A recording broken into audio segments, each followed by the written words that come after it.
तरीके से आप अपने स्थान पर बैठे कष्ट करें। कृपया आग्रह है कि आप अपने स्थान पर विराज जाएं। पीछे जो हैं वो उनसे भी आग्रह मेरा, आप अपने स्थान पर विराजें। सभी से आग्रह, विराजिए आप। आगे वाले बैठे, पीछे को नहीं देख रहा, आप बैठ जाइए, सब बैठ जाइए, सब बैठ जाइए, इधर ही बैठ जाइए। माता बहनों से भी निवेदन, आप भी बैठ जाइए। सभी से आग्रह, बैठिए। मैं सबसे आग्रह करूंगा, जो हमारे वीआईपी हमारे अतिथि पधारे हैं, उनको कृपया प्रथम पंक्ति में अपने स्थान दें, बाकी लोग यहां से हट लें। आप विराजिए। मंच पर जो लोग हैं कृपया एक साइड हो जाएं।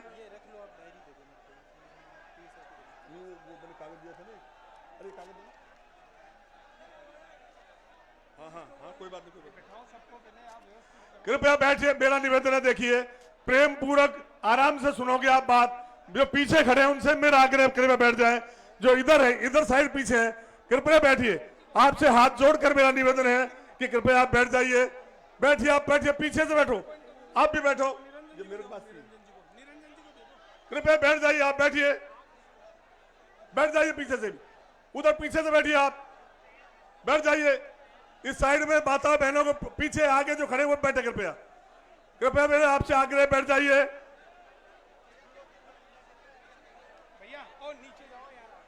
अब मैं युवक कांग्रेस के हमारे साथी 51 किलो की माला के साथ माननीय पायलट साहब और अन्य अतिथियों का यूथ कांग्रेस के भाई अन्ना सोनी जी के नेतृत्व में, ये युवा सभा महासभा की ओर से, गुर्जर महासभा की ओर से स्वागत 51 किलो की माला के साथ। कृपया स्वागत के बाद मेरा आग्रह रहेगा कि कृपया आप मंच से नीचे पधारें, जिससे व्यवस्था बनी रहे। स्वागत के पश्चात मेरा आग्रह, युवक कांग्रेस अन्ना सोनी जी, उनके नेतृत्व में युवा कांग्रेस के मेरे साथी पधारें और 51 किलो की माला के साथ स्वागत करें। युवा कांग्रेस के साथी जल्दी करिए। युवक कांग्रेस के साथी अन्ना सोनी जी के नेतृत्व में पधारें और 51 किलो की माला के साथ लिया हो। अब मैं आग्रह करूंगा, कृपया विराजिए।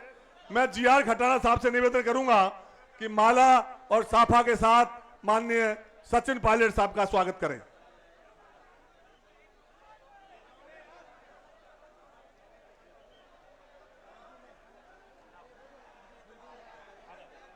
युवक कांग्रेस के मेरे साथी आ गए हैं। युवा कांग्रेस के साथी 51 किलो की माला और गदा के साथ में पायलट साहब का स्वागत कर रहे हैं। आगे युवक कांग्रेस अन्ना सोनी जी के नेतृत्व में 51 किलो की माला और गदा भेंट कर माननीय सचिन पायलट जी का स्वागत।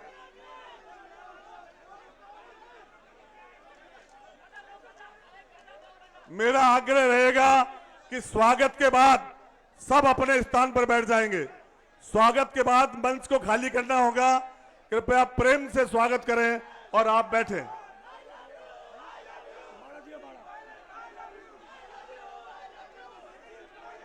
युवा कांग्रेस के मेरे साथियों से आग्रह, कृपया आप विराजें। युवा कांग्रेस के मेरे साथियों से आग्रह है, कृपया आप विराजने का कष्ट करें। अब मैं आमंत्रित करता हूं स्वागत के लिए युवा कांग्रेस के साथी, कृपया मंच से नीचे उतरें। युवा कांग्रेस के साथियों से हाथ जोड़कर निवेदन। अब मैं आग्रह करूंगा,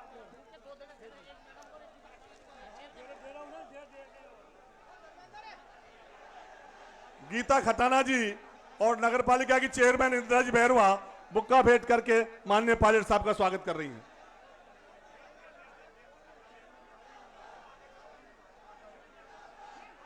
माननीय जीआर खटाना जी ने माला और साफा के द्वारा माननीय सचिन पायलट जी का स्वागत किया। सबसे आग्रह मेरे साथियों, आपसे आगे रहेगा, अगर आप बैठेंगे तो बहुत बढ़िया तरीके से पीछे वालों को भी दिखेगा। मेरा आपसे हाथ जोड़कर निवेदन है कि धक्का धूमी नहीं करे, पीछे तक बहुत जगह है, कृपया विराजने का कष्ट करें। मेरा आप सभी लोगों से आगे रहेगा।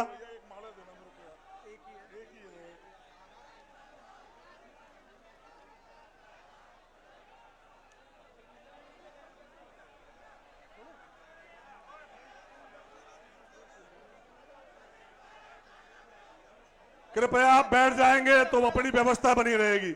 मेरा आपसे देखो, इस साइड के सारे लोग बैठ गए हैं, इधर के लोगों से मेरा आग्रह है, हाथ जोड़कर निवेदन करना चाहता हूं मैं, कृपया अपने स्थान पर बैठें। इस साइड के बाएं हाथ, हमारे स्टेज के बाएं हाथ के जो लोग बैठे हैं, मेरा हाथ जोड़ के निवेदन आपसे बैठ जाइए। इस साइड के सारे लोग बैठ गए, कितनी व्यवस्थित व्यवस्था होगी अपनी। मेरा आपसे भी हाथ जोड़ के निवेदन है कि कृपया बैठे, कृपया बैठ जाइए, बैठिए। सभी से आग्रह, हाथ जोड़कर आग्रह, कृपया अपने स्थान पर बैठे।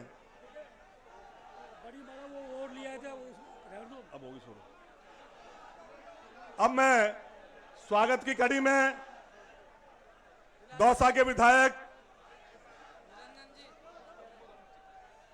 विधायक और राजस्थान सरकार मंत्री मुरारलाल जी मीणा के स्वागत के लिए मैं निवेदन करता हूं, ब्लॉक कांग्रेस कमेटी ए और ब्लॉक कांग्रेस कमेटी बी के अध्यक्ष पधारें और माननीय मुरारलाल जी का स्वागत करें।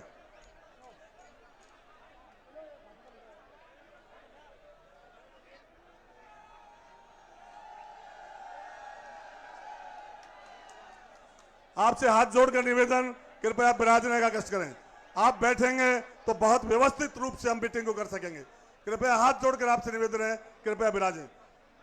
अब मैं स्वागत की कड़ी में माननीय मुरारलाल जी का स्वागत ब्लॉक कांग्रेस कमेटी के हमारे दोनों अध्यक्ष कर रहे हैं। अब मैं स्वागत के लिए आमंत्रित करूंगा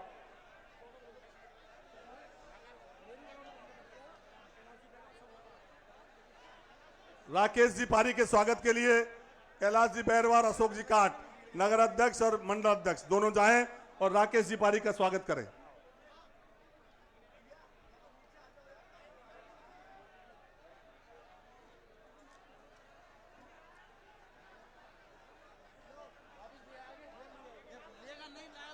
अब मैं कृपया स्वागत वाले जल्दी करें, टाइम बहुत लगा रहे हो आप लोग।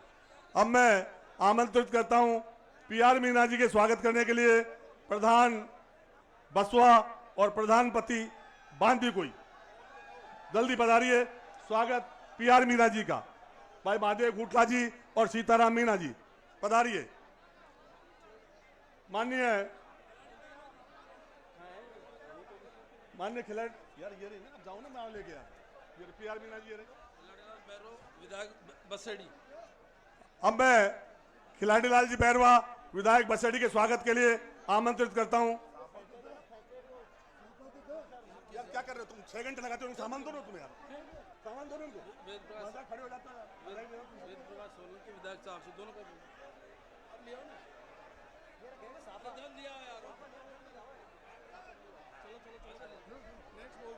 वेद प्रकाश जी सोलंकी विधायक चाकसू के स्वागत के लिए मैं आमंत्रित करता हूं ब्लॉक कांग्रेस कमेटी ए और ब्लॉक कांग्रेस कमेटी बी के अध्यक्ष पधारें और वेद प्रकाश जी सोलंकी का स्वागत करें। खिलाड़ी लाल जी बैरवा, उनका स्वागत प्रधान जी कर रहे हैं, प्रधान जी बांदी कोई और प्रधान जी बसवा।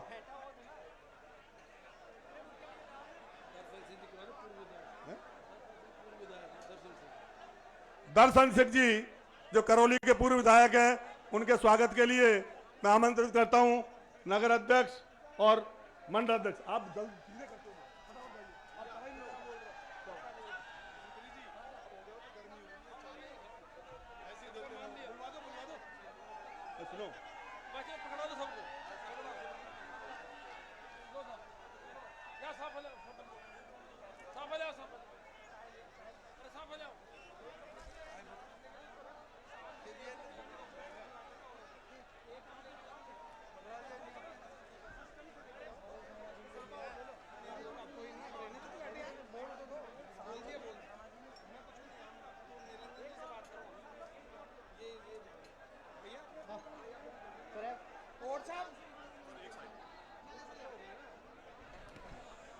स्वागत भाषण के लिए मैं स्थानीय विधायक प्रदेश कांग्रेस कमेटी के उपाध्यक्ष माननीय जीआर खट्टाना जी से आग्रह करूंगा वो पधारे और स्वागत भाषण दे। मेरा आपसे पुनः आग्रह, साथियों शांतिपूर्वक अपने स्थान पर बैठे। मैं हाथ जोड़कर आपसे निवेदन कर रहा हूं, शांतिपूर्वक अपने स्थान पर बैठ जाएं।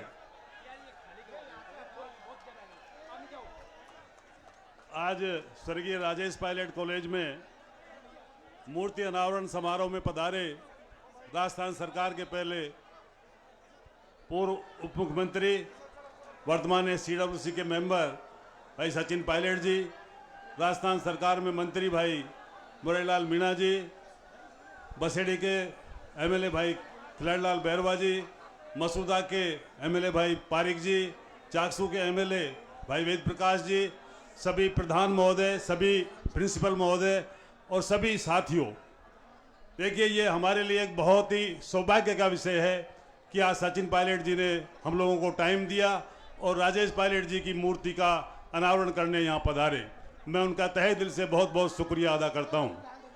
देखिए ये ऐसा कॉलेज है जिसका आपको ये एक विडंबना भी कहें और एक तरह से एक सौभाग्य भी कहें कि इसका जो शिलान्यास था वो राजेश पायलट जी ने अमिताभ बच्चन के साथ आकर और 1986 में किया था।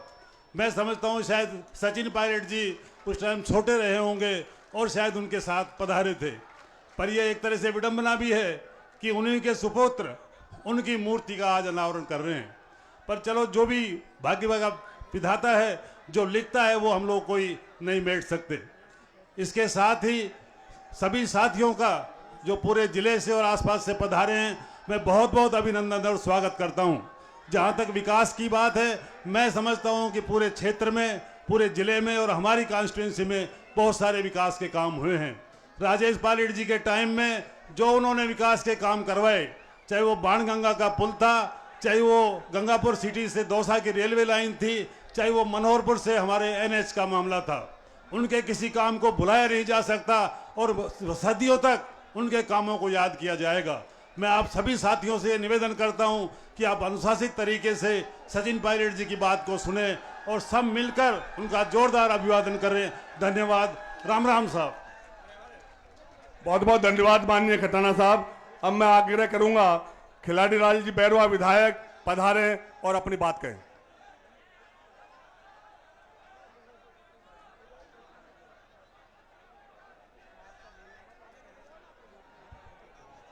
आज हमारे बीच में बांदीकुई में राजेश पायलट साहब कॉलेज के राजेश पायलट साहब का मूर्ति अनावरण के उपलक्ष्य में पधारे हुए हम सब के लाडले युवा दलों की धड़कन और राजस्थान का गौरव माननीय श्री सचिन पायलट साहब, जो CWC के मेंबर भी हैं, आपके मुरलीलाल मीणा जी, जो आपके विपणन बोर्ड के मंत्री हैं, आपके लोकप्रिय विधायक गजराज खटाना जी, विधायक सोलंकी जी, विधायक पारिक जी, विधायक PR मीणा जी, पूर्व विधायक दर्शन जी, सुल्तान जी, DC बैरवा जी और समस्त मंच पर विराजमान पूर्व विधायक भी हैं कमल बैरवा जी और प्रधानगण, जिलाध्यक्ष जी, समस्त भाइयों, आज ये मौका मिला पायलट साहब के मूर्ति अनावरण के टाइम पे।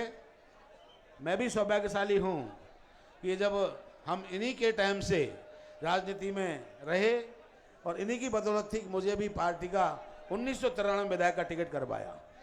आज उन्हीं के पद चिन्हों पर चलते चलते पायलट साहब, सचिन पायलट जी उनके अधूरे कामों को पूरा कर रहे हैं और सचिन पायलट जी मैं हम वहाँ से देख रहे हैं पूरे दिनों के, अच्छा कहीं के प्रोग्राम रहे हो हमने देखे हैं, समस्त युवा, पूरा किसान भाई और किस तरह से इनको लाइक करते हैं, किस तरह से पसंद करते हैं। हमारे तो साथ चलना भी दूभर हो जाता है, हम इनके साथ नहीं चल पाते। धक्का मुक्की इतना उत्साह लोगों में। अभी मैं देख रहा हूँ, पूरे रास्ते देखता हूँ, फूलों की मालाएं, फूल जो ऊपर से बरस रहे हैं, सब दुनिया देख रही है। लेकिन इस मौके पर तो मैं एक ही बात कहना चाहता हूँ, आपके लोकप्रिय भाई गजराज खटाना जी हैं, मुरलीलाल जी बैठे हुए हैं, आपके इस इलाके से और भी नज़दीकी इलाके के होंगे। अगली सरकार लाने के लिए विधायक का लाना बहुत ज़रूरी है। आप विधायक बनाइए, तभी अगली सरकार आएगी और तभी आगे काम चलेगा। आज जो युवा दलों की धड़कन और लोगों को जो उत्साह है और देखने को मिल रहा है, और सचिन पायलट साहब को भी आप आगे देखना चाहते हैं, तो निश्चित रूप से आज पूरी राजस्थान से जितने विधायक हैं उसकी बदौलत सरकार चल रही है।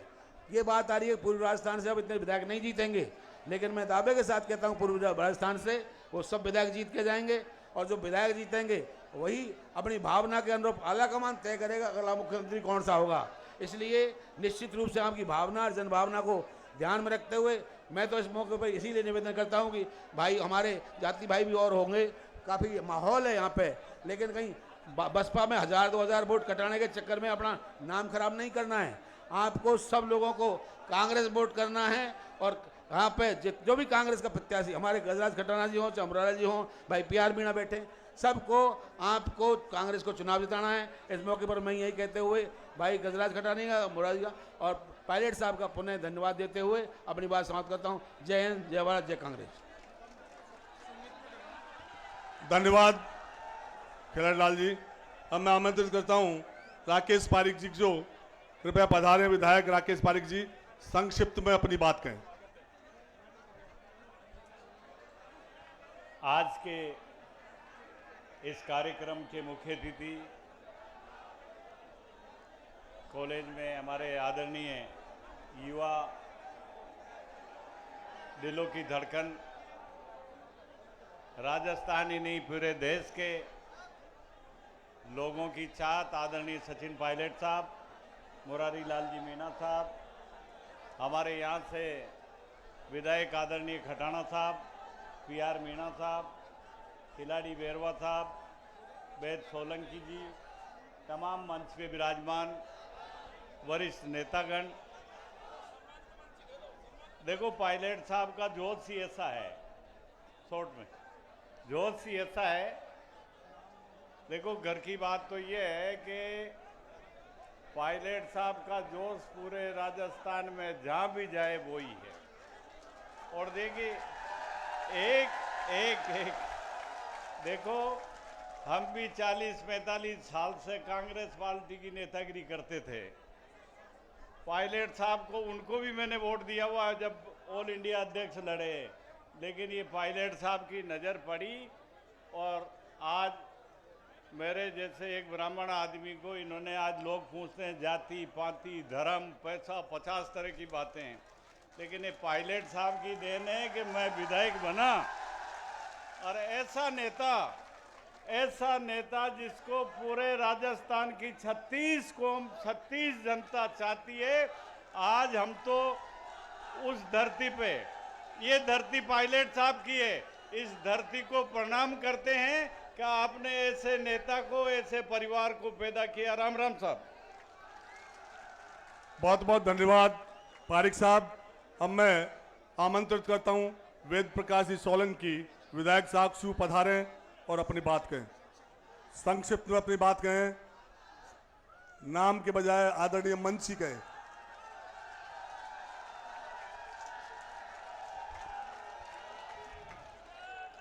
राजस्थान की आवाज सम्मान्य सचिन पायलट जी, यहाँ के लोकप्रिय विधायक सम्मान्य खटाना साहब, मंच पे विराजमान हमारे तमाम साथीगण, विधायकगण और कांग्रेस के तमाम नौजवान साथियों, कार्यकर्ताओं, ज्यादा बोलने की आवश्यकता नहीं है। मुझे मालूम है कि आप लोग सिर्फ सचिन पायलट जी को सुनने आए हैं और बार बार हम एक ही चीज कह रहे हैं, राजस्थान में जिस व्यक्ति को सुनने के लिए इतने लोग आते हैं और जिस व्यक्ति के दीदार करने के लिए लोग आते हैं, और जो हमारा समझौते का जो प्लक है, तार तो जोड़ दिए गए लेकिन प्लक अभी तक लगाया नहीं गया। तो जब तक ये करंट का प्रभाव नहीं होगा, नौजवान साथियों, हम सब मिलके लड़ेंगे। आलाकमान ने कहा है कि सब लोग मिलके लड़ेंगे। जैसा अभी राकेश पारिक जी ने कहा, 40 साल से राजनीति कर रहे थे, यूथ कांग्रेस में कर रहे थे, सेवा दल के अध्यक्ष रहे। जिन कार्यकर्ताओं की कभी किसी ने सुध नहीं ली, जिन लोगों को की तरफ कभी कोई कार्यकर्ता के हिसाब से देखा नहीं, और ये सचिन पायलट जी एकमात्र नेता हैं जो 40 साल से जो लोग लगे हुए थे, जिन लोगों को विधायक बनाने का काम किया, तो सम्मानीय सचिन पायलट जी ने किया। मैं आपसे विनती करना चाहता हूं, ज्यादा कहने की आवश्यकता नहीं है, लेकिन एक ही बात कहना चाह सकता हूं कि अगर सचिन पायलट जी को ताकत देनी है तो GR खटाना जी को दोबारा लेके आना है। तमाम हमारे जो साथी हैं, जो पायलट साहब के हाथ मजबूत करते हैं, कांग्रेस के हाथ मजबूत करते हैं, कांग्रेस के साथ में चलना चाहते हैं, उन साथियों के हाथ आप मजबूत करोगे। जब आप साथियों के हाथ मजबूत करोगे तो वो हाथ पकड़कर सामान्य पायलट साहब को लेके जाएंगे। जहां आप देखना चाहते हो वहां ये साथी लेके जाएंगे सारे लोग। ये साथी जिस तरह से जो भी चीज आई, जो भी परिस्थितियां आई, ये सारे के सारी साथे खड़े रहे। आप लोगों से विनती करना चाहता हूं, सामान्य पायलट साहब की धरती है। सामान्य राजेश पायलट जी ने दौसा को पहचान दी, और दौसा की जब पहचान दी तो सामान्य मुरारी जी हो या खटाना जी हो, ये पायलट साहब की पहचान है दौसा के अंदर। दौसा में ये लोग जब पहचाने जाते हैं तो पायलट साहब के नाम से पहचाना जाते हैं। और दौसा को जब हिंदुस्तान के नक्शे के कोई नहीं जानता था तो राजेश पायलट जी के नाम से दौसा जाना जाता था कि दौसा कौन सा, सामान्य पायलट साहब वाला, राजेश पायलट जी वाला, राजेश पायलट जी वाला दौसा है। मैं नारा लगाऊंगा, सामान्य राजेश पायलट जी अमर रहे। आप बोलेंगे अमर रहे। राजेश पायलट, राजेश पायलट, राजेश पायलट। अब हमारे नौजवान नेता, ज्यादा कहने की आवश्यकता नहीं है, नौजवान साथी के लिए आप पूरी राजस्थान में आपकी आवाज जाए, बोलिए सचिन पायलट, सचिन पायलट, कांग्रेस पार्टी, हम सब, हम सब। बहुत बहुत धन्यवाद, नमस्कार, जय हिंद। यार मैं बीच में एक बात कहना भूल गया था। देखिए, जिन भी साथियों ने इस मूर्ति लगाने में और इसकी स्वीकृति लेने में जिन्होंने मदद की थी, उनमें खास तौर से जो सुनीता गुजर हमारी बहन थी उस टाइम, इसकी कॉलेज की जो छात्र संघ अध्यक्ष थी, और उनके पति रामवीर जी, दोनों का मैं बहुत बहुत धन्यवाद करता हूं कि उन्होंने बड़ी मशक्कत करके इस मूर्ति के हमारे स्वीकृति दिलाई और उसके बाद हमने लगाने में सक्षम हुए। धन्यवाद। बहुत बहुत धन्यवाद सोलंकी जी। अब मैं आमंत्रित करता हूं दौसा के विधायक और राजस्थान सरकार में मंत्री माननीय मुरारीलाल जी मीणा से पधारें और अपनी बात कहें।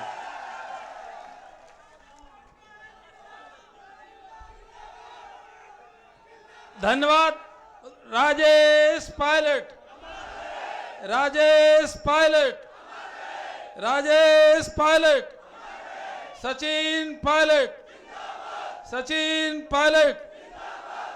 हम सबके बहुत ही लोकप्रिय, ऊर्जावान और सशक्त नेता, और आप सब युवाओं के दिलों की, सब युवाओं के दिलों की, पूरे प्रदेश में जिनको सारे युवा, जो 60-70% प्रदेश में युवा हैं, सब चाहते हैं सचिन जी पायलट साहब।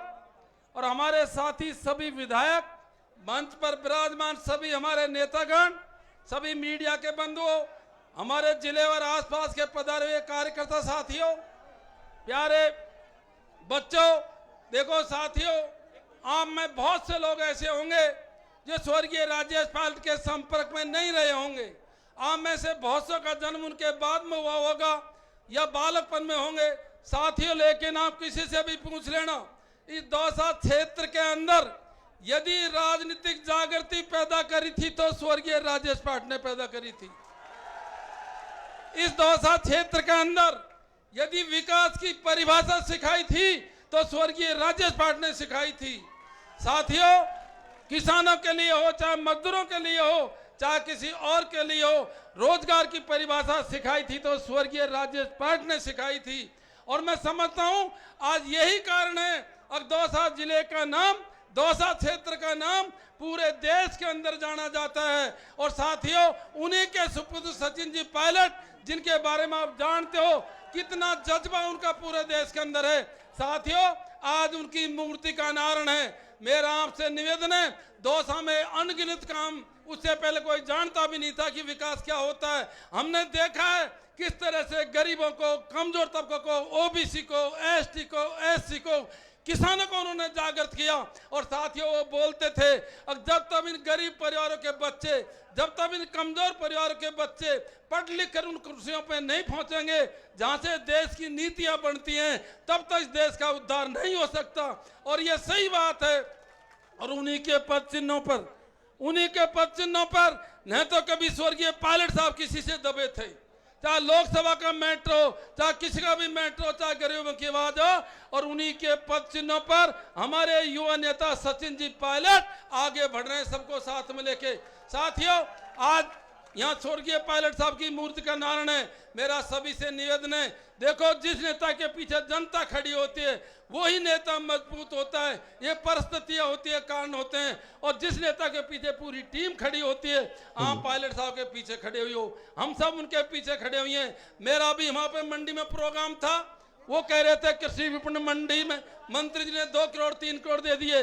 मैंने वहां कहा था, अरे पायलट साहब, सचिन जी पायलट साहब तो उनके सुपुत्र हैं, लेकिन हम सब स्वर्गीय राजेश पायलट की बेल हैं, और हम कोशिश करेंगे कि उनके पद चिन्ह पर चलें और हमारे पूरे क्षेत्र का विकास करें। आप सब अभी पायलट साहब आ रहे हैं, उनको सुनना। साथियों, आप सब राजनीति में समझदार हो, कई तरह की बातें आती हैं, कई तरह की बातें आती है।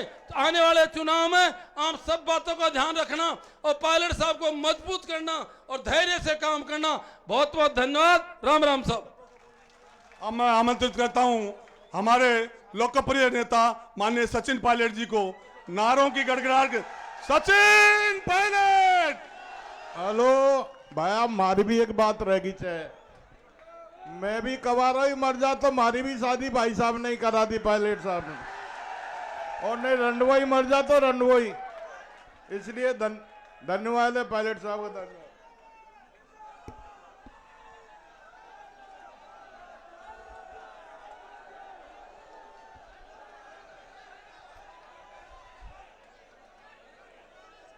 बांदीकुई के विधायक सम्माननीय जी.आर. खटाना साहब, दौसा से विधायक और प्रदेश सरकार में मंत्री मुरैलाल मीणा जी, थोड़ा बैठ जाओ भाई सब, 10 मिनट की बात है, शांति से। हमारे विधायक और एससी कमीशन के चेयरमैन किराईलाल बैरवा साहब, वेद प्रकाश सोलंकी जी, राकेश पारिक साहब, पी.आर. मीणा जी, दर्शन सिंह जी पूर्व विधायक, हमारे ज़िले के अध्यक्ष कांग्रेस पार्टी के रामजीलाल ओट साहब, गीता खटाना जी, हमारी पूर्व जिला प्रमुख महोदया, अजय बोरा जी, इंदा बैरवा जी, श्रीमती खूंटला जी, सीता मीणा जी, नरेश मीणा जी, मंच आसीन सभी नेतागण, इस कॉलेज के प्रांगण में इस सभा में मौजूद सभी आदरणीय बुजुर्गों,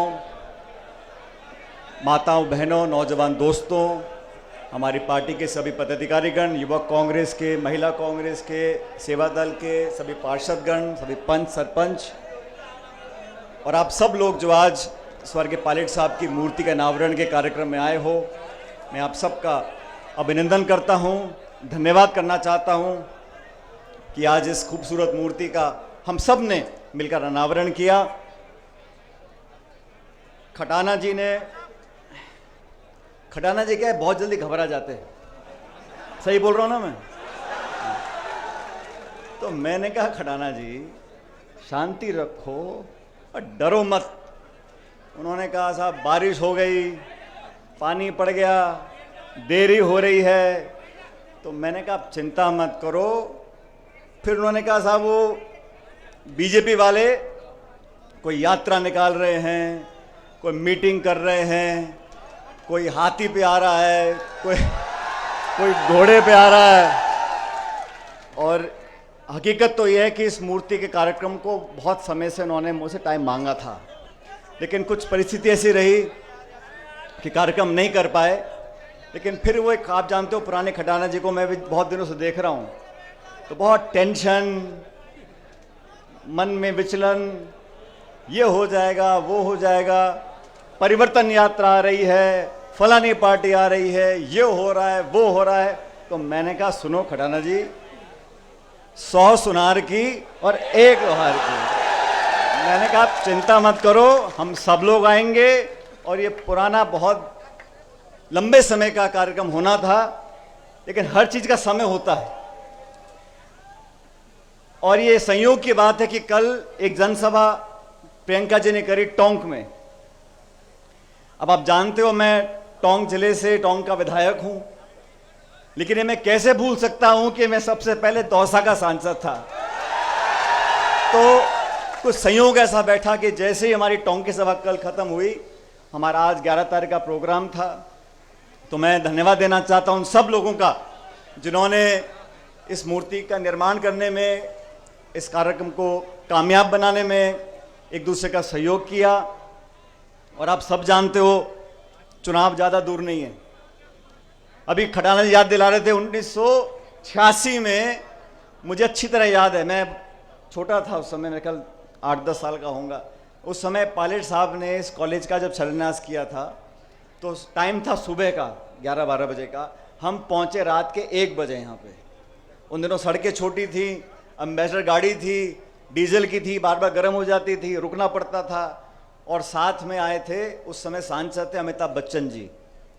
मुझे जब इन्होंने कहा तो एकदम से याद आया कि हम अलवर होते हुए बांदीकुई पहुंचे, लेकिन रास्ते में बहुत जगह रुकते हुए आए और 8-10 घंटे देरी से आए। और उस समय भी लोगों के अंदर बहुत उत्साह था, बहुत जोश था। अब ये देखो खटाना जी, आपकी किस्मत ही ऐसी है, आज बिना अमिताभ बच्चन जी के भी मामला जमा हुआ है ठीक ठाक। क्यों भाई? मैं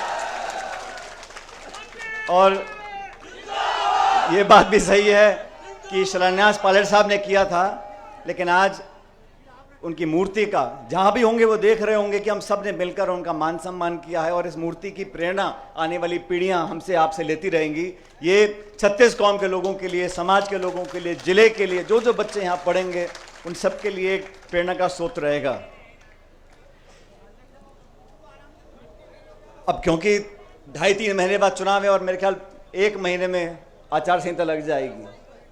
विधानसभा के चुनाव होंगे प्रदेश में, मध्य प्रदेश में हैं, छत्तीसगढ़ में हैं, तेलंगाना में हैं, मिजोरम में हैं। और आप सब लोगों को निर्णय करना है कि किन लोगों को चुनकर हमने विधानसभा में भेजना है। और मुझे कहने में कोई संकोच नहीं है कि आपके विधायक खटाना जी ने जो दिन रात इस बांदीकुई विधानसभा क्षेत्र में संपर्क किया है, हफ्ते में 6-6, 7-7 दिन घूम घूम कर गांव ढाणी में एक दूसरे से लोगों को जोड़ा है और बिना भेदभाव के, बिना पक्षपात के लोगों को विकास का रास्ता दिखाया है। क्योंकि साथियों, जब पहला चुनाव यहां से कांग्रेस पार्टी ने लड़ाया था खटाना जी को, अपन कामयाब नहीं हो सके थे, लेकिन उसके बावजूद भी संगठन के माध्यम से लगातार इस क्षेत्र की सेवा करी। और जब आपने जिताकर भेजा तो विकास में, संपर्क में, प्यार में, मोहब्बत में, भाईचारे में, जोड़ने में, बिना भेदभाव के विकास कराने में इन्होंने कोई कमी छोड़ी नहीं है। इसलिए आप लोगों को तय करना है। और आपसे मतलब नौजवानों से, 36 कौम के लोगों से, सब लोगों से। ये पुराना क्षेत्र रहा, कांग्रेस का गढ़ रहा, यहाँ से मुरारी लाल मीणा जी विधायक रहे। और मैं तो अभी बांदीकुई की जो सिकराई की हमारी मंडी है उसमें कह रहा था, मैंने कहा बांदीकुई के लोग तो बहुत किस्मत वाले हैं, बटन एक दबाते हैं विधायक 2 मिल जाते हैं। खटाना जी का भी, अब ये माने ना माने, मंत्री विधायक दौसा से हैं, लेकिन मन और मकान बांदीकुई में बना हुआ है। अभी मकान दिखा रहे थे मेरे को बाईं तरफ का जो बोर्ड लग रहा है। लेकिन आज मैं बहुत दिनों, ये बात सच है, बहुत दिनों के बाद बांदीकुई आने का मौका मिला। बहुत से ऐसे लोग जो पहले नौजवान थे, आज उनके बच्चे बड़े हो गए, जिनके थोड़े थोड़े बाल सफ़ेद थे आज पूरे धौले हो गए, पूरा सफ़ेद हो गए। और मैं रास्ते में आ रहा था, सीताराम शर्मा जी की हलवाई की दुकान है बाईं तरफ कोने पे। मैंने बहुत पहले वादा किया था उनको, मैंने कहा पंडित जी आपकी दुकान पक्का आऊँगा। आज उनको देखा, मैं गाड़ी से उतरा, उनकी दुकान में गया, उनका पोता इतना बड़ा हो गया, वो 22-23 साल का पोता हो गया। तो समय बहुत जल्दी बीतता है, लेकिन समय के बीतने का मतलब ये नहीं है कि हम आपसी संबंध खत्म कर दें। और संबंध साथियों बनाने से बनते हैं। चाहे घर का भी कोई सगा संबंधी हो, चाचा भतीजा, माई मासी, कोई भी हो, अगर आप संबंध नहीं बनाओगे, और संबंध बनते हैं 2 तरफ से, एक पक्ष जोर लगाता रहे और दूसरा सुने ना, राम राम ना करे, मीठे से बात ना करे, संबंध बनते नहीं। संबंध बनाने के लिए एक दूसरे को समझना, एक दूसरे के दुख दर्द में भागीदार रहना, अपनेपन का एहसास कराना। ताली 2 हाथ से बजती है, संबंध 2 तरफ से बनते हैं। तो समय के साथ साथ जो संबंध गहरे होते जाते हैं वो संबंध सच्चे होते हैं, और समय के साथ साथ जो संबंध कम होते जाते हैं, ये समझ लो कि कमी मेरे में या तुम में हो, अगर संबंध कमजोर हुए हैं तो कमी किसी ना किसी की है। लेकिन मुझे फक्र है, मुझे गर्व है, मुझे अभिमान है कि हम लोगों का संबंध इस क्षेत्र से, इस तहसील से, जिले से, जितना पहले था भगवान की कृपा है आज पहले से ज्यादा हो गया है, और ये सब इसका श्रेय मैं आप लोगों को देना चाहता हूं, क्योंकि मैं भी भागदौड़ में लगा रहता हूं। आप जानते हो, मैंने इस कार्यक्रम का आयोजित किया। इसका उद्देश्य सिर्फ एक मूर्ति की स्थापना करना नहीं था, इसका उद्देश्य था कि वो बात, वो सिद्धांत, वो वादे, वो विचार जो स्वर्गीय पायलट साहब ने अपने पब्लिक लाइफ में, सार्वजनिक जीवन में कहे और करे, उसका अनुसरण हम कैसे कर सकते हैं। मुझे अच्छी तरह याद है, बचपन से मैं देखता था पायलट साहब के हर भाषण में बोलते थे कि कृषि को उद्योग का दर्जा मिलना चाहिए, किसान का क्रेडिट कार्ड होना चाहिए। 20 साल बाद अब जाके सरकारों ने उस काम को किया कि किसान क्रेडिट कार्ड मिलना शुरू हो गए। आज जरूरत इस बात की है कि किसानों के बच्चे इन कॉलेजों में पढ़ें और पढ़ लिख कर उन पदों पर बैठ जाएं जहां से नीति बनती है, जहां से कार्यक्रम बनते हैं, जहां से बजट साइन होता है।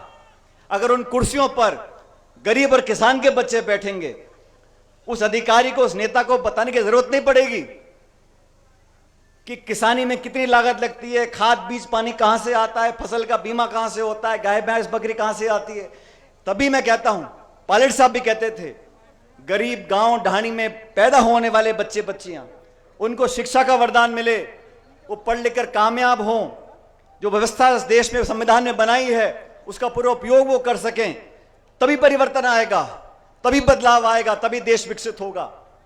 और देश जब आगे बढ़ रहा है, चिंता मुझे इस बात की रहती है साथियों, हमारे देश में जो खाई है गांव और शहर की, अमीर और गरीब की, वो लगातार बढ़ती जा रही है।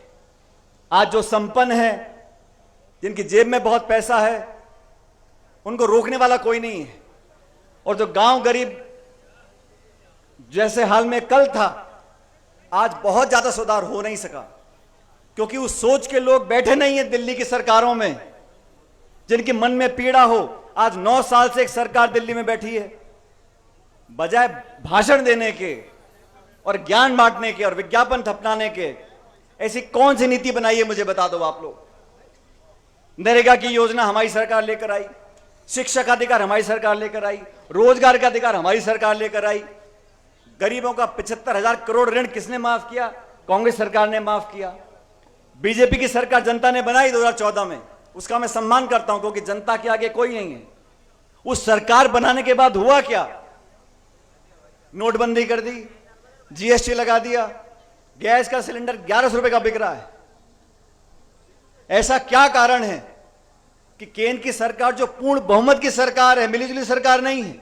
हमारी सरकारों में बहुत दबाव होते थे, सहयोगी दल कुछ मांग करते थे, दबाव में हम आ जाते थे, लेकिन पूर्ण बहुमत की सरकार बनी हुई है। किसानों के खिलाफ 3 कानून आपने बना दिए। नौजवान जो फौज में जाना चाहते थे, आज आपने अग्निवीर की स्कीम लगा दी कि फौज में भर्ती हो जाओ और 4 साल में छुट्टी। वो बापड़ा 4 साल बाद के करेगा क्या? उद्योगपति परेशान, नौजवान परेशान। हां, चुनाव आ जाए तो नई डेट आती रहती है। अभी राम मंदिर का उद्घाटन 1 जनवरी को होगा, 20 जनवरी को होगा। अरे तुम आज ही कर दो ना, कौन मना कर रहा है? लेकिन मंदिर का, मस्जिद का, राम और रावण का, हिंदू का मुसलमान का, कोई कुछ हो जाए, मैं कहूं यार टमाटर 200 रुपए किलो क्यों बिक रहा था? पाकिस्तान चले जाओ। महंगाई बढ़ गई, उद्योग बंद हो गए। इस देश में जो हमारी बड़ी बड़ी संपत्तियां थीं, रेल, तेल, बड़े उद्योग, हवाई अड्डे, कारखाने, बिजली घर, वो सब औने पौने भाव में लोगों को बेच बाच दिए। और हमको पता यूं नहीं पड़ता कि मीडिया में छपता ही नहीं, जो खबर नहीं छपानी होती वो नहीं छपती। लेकिन हिंदुस्तान का नाम बदल रहा है, भारत रखेंगे, इंडिया रखेंगे। अरे भाई, पहले से दोनों नाम हैं, तुमने क्या आविष्कार कर दिया? ये जो सोच है लोगों का ध्यान भटकाने की, मैं नौजवान साथियों से बोलना चाहता हूं, हम में कुछ कमी, आप हमें आके बोलो, कोई दिक्कत नहीं, लेकिन ये जो देश को लूट रहे हैं इनको तो समझ लो। पहले खरबों रुपया विदेश चला गया। क्या भाषण दिए थे? सरकार बनाने के बाद पूरा कालाधन वापस आ जाएगा हिंदुस्तान में। कितना कालाधन वापस आया? जो अवैध बांग्लादेशी देश में घुस गए हैं उनको हम बाहर निकाल देंगे। कितने निकाल दिया आपने? ये झूठ और पाखंड की राजनीति ये जनता समझती है, और इसका परिणाम हमने कल देखा। ये बड़े बड़े रथ पर परिवर्तन यात्रा निकालने आए थे कल दौसा में। मुरारी जी कितने लोग थे दौसा में? क्यों भाई? 200-300 कार्यकर्ताओं को लेकर परिवर्तन यात्रा करने जा रहे हो। अरे बड़े भाइयों, खिड़कियां खोल लो, देख लो जनता कहां खड़ी है। इनके पल्ले कुछ नहीं है, मेरी बात समझो, इनके पल्ले कुछ नहीं है। सिर्फ ध्यान भटकाना, लोगों को भड़काना, धर्म जाति की बात करना, सत्ता हासिल करना और राम राम जपना, इतना ही काम है। सब लोगों से सचेत रहना हमें बहुत जरूरी है, क्योंकि अब क्या दुकान बहुत खुल गई। अभी चुनाव से पहले मैं देखूं, नई नई पार्टी बन रही है, नए नए नेता आ रहे हैं। अरे न अरे, अब आजकल और दिक्कत क्या हो गया, देखो कोई बुरा मत माने, इस लोकतंत्र में सबको आजादी है टिकट मांगने की, चुनाव लड़ने की, और मैं समझता हूं इसमें कोई गलत बात नहीं है। लेकिन कुछ तो सोच लो, जिसकी 1.5 बीघा जमीन बिक गई, उसने खरीदी 2 स्कॉर्पियो, 4 झंडे और चल दिल्ली, चल जयपुर। इसमें कोई बुरी बात नहीं है, वहां तक तो ठीक है। लेकिन जब बाद में निर्णय हो जाए और जो सबसे मजबूत उम्मीदवार हो, चाहे वो किसी पार्टी का भी हो, मैं तो अपनी पार्टी की बात कर सकता हूं, तो फिर सबको मिलकर समर्थन करना चाहिए। ये नहीं है कोई चील में चला गया, कोई गाड़ी में, कोई घोड़े में, कोई बोतल में, कोई हाथी में, कोई केकड़े में, ऐसे नहीं चलता। आप अगर विचारधारा से जुड़े हो तो आपको दिखाना पड़ेगा। और इसीलिए मैं कहता हूं, आप सब लोगों को, ये क्षेत्र बड़ा हो गया, पहले आबादी कम थी, अब 2 लाख 2.5 लाख लोग हर विधानसभा क्षेत्र में रहते हैं। अगर कोई ये गलतफहमी पाल ले कि मैं तो फलाने गोत्र का हूं, फलाने जाति का, मैं तो चुनाव जीत जाऊंगा, संभव नहीं है। जब तक सबका मन नहीं जीतोगे, और काम से दिखाना पड़ेगा आपको कि आपके जहन में पक्षपात नहीं है। आपको जिसने वोट नहीं भी दिया, उसका भी सेवक बनकर आप काम करोगे, तभी लोगों के मन में बसते हो। पर नेता तो बहुत हुए, मंत्री बहुत हुए, मुख्यमंत्री बहुत हुए, लेकिन नेता वो बनता है जो लोगों के दिल में राज कर सकता है, और लोगों के दिमाग में, लोगों के दिल में, लोगों के जहन में एक छाप छोड़ने के लिए बहुत मेहनत करनी पड़ती है, बहुत त्याग तपस्या करनी पड़ती है। और मैं शुरू में कहा था, अपनेपन का एहसास कराना पड़ता है। मुझे पूरा विश्वास है आप सब लोग, अभी वेद प्रकाश जी भाषण दे रहे थे, और वेद प्रकाश जी का क्या है, ये जो बोलते हैं तो बहुत आगे का सोच के बोलते हैं। लेकिन मैं ये जानता हूं कि जिन लोगों को जनता ने चुनकर भेजा, उन सब ने मेहनत से काम करा है। और खटाना जी ने बांदीकुई के विकास में, ये इस बात को आप भी जानते हो, जितना पहले नहीं हो सका था उससे ज्यादा काम इस बांदीकुई में करा के दिखाया है। इसलिए अब आप सब लोगों से मैं निवेदन कर रहा हूं, 2-1 महीने का समय रह गया, अब मैं खटाना जी को बोल दूं कि टेंशन मत करो। बोल सकता हूं क्या? आप सब के सब दोनों हाथ खड़े करके बताओ कि बोलो टेंशन करने का नहीं है। खटाना जी, अभी टेंशन करने का नहीं है, खुल के काम करो 2 महीने और फिर जनता जिता के कांग्रेस पार्टी को भेजेगी यहां से। मैं आप सब लोगों का धन्यवाद करना चाहता हूं। मेरे साथ जोरदार नारा लगाना है कांग्रेस पार्टी का, कांग्रेस पार्टी, और जोर से, कांग्रेस पार्टी। और ये वाला नारा दिल्ली जयपुर तक जाएगा, कांग्रेस पार्टी। बहुत बहुत धन्यवाद। राम राम साहब।